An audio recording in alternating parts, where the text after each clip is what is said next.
Latar belakang, air merupakan sumber daya alam yang sangat penting dan esensial dalam kehidupan manusia. Tanpa air, kehidupan manusia tidak mungkin berlangsung. Meskipun ketersediaan air di planet kita relatif melimpah, namun ketersediaan air bersih yang dikonsumsi oleh manusia sangat terbatas. Fenomena ini membawa kita ke situasi yang dinamakan krisis air, sebuah kondisi ketidakseimbangan antara ketersediaan air bersih dan permintaan air bersih yang semakin meningkat.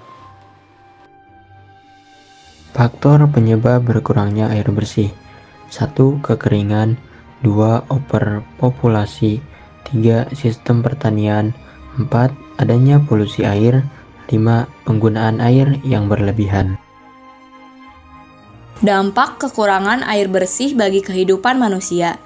Yang pertama, terjadinya kerusakan ekosistem. Yang kedua, kualitas fasilitas sanitasi umum yang berkurang. Yang ketiga, menimbulkan banyak penyakit. Yang keempat, kelaparan jadi merajalela. Yang kelima, kemiskinan berpotensi meningkat. Upaya mengurangi krisis air bersih, mengutamakan pertanian berkelanjutan. Pertanian adalah salah satu sektor terbesar yang menggunakan air secara intensif. Dengan mengadopsi praktik-praktik pertanian berkelanjutan seperti irigasi yang efisien, rotasi tanaman, dan penggunaan teknologi yang ramah lingkungan, kita dapat mengurangi tekanan pada sumber daya air dan menciptakan sistem pertanian yang lebih berkelanjutan. Tidak membuang sampah pada saluran air. Sampah atau limbah secara umum merupakan salah satu penyebab kerusakan lingkungan yang paling menonjol. Salah satu dampak dari pembuangan sampah atau limbah sembarangan dapat menyebabkan pencemaran udara yang berujung pada kerusakan ekosistem udara yang mengancam kesehatan manusia. Menanam pohon atau reboisasi.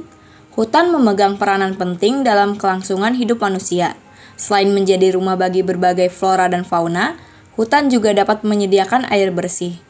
Pohon dapat berperan sebagai filter alami yang dapat menghilangkan polutan dan kotoran dari udara. Saat udara mengalir ke dalam tanah, akar pohon akan menyerap zat berbahaya yang dapat mencemari udara.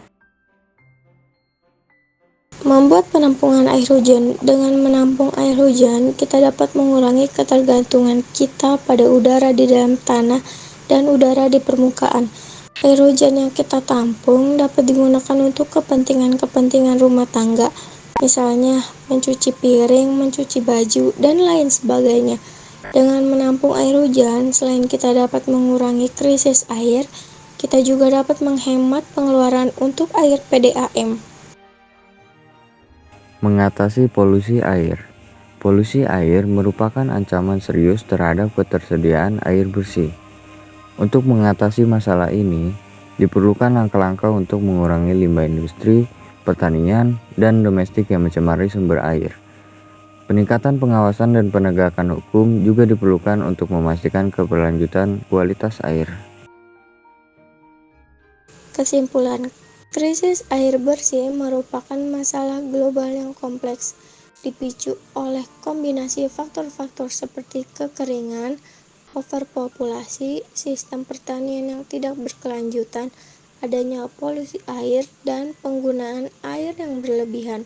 Dampak negatif dari krisis air bersih jelas terlihat dalam kerusakan ekosistem, penurunan kualitas fasilitas sanitasi umum, timbulnya penyakit, kelaparan yang merebak, dan kemiskinan yang berpotensi meningkat. Saran: 1. Meningkatkan program penampungan air hujan secara komunal. 2. Melakukan reboisasi untuk meningkatkan cadangan air. 3. Mendorong masyarakat untuk menghemat penggunaan air dan menjaga kebersihan saluran air.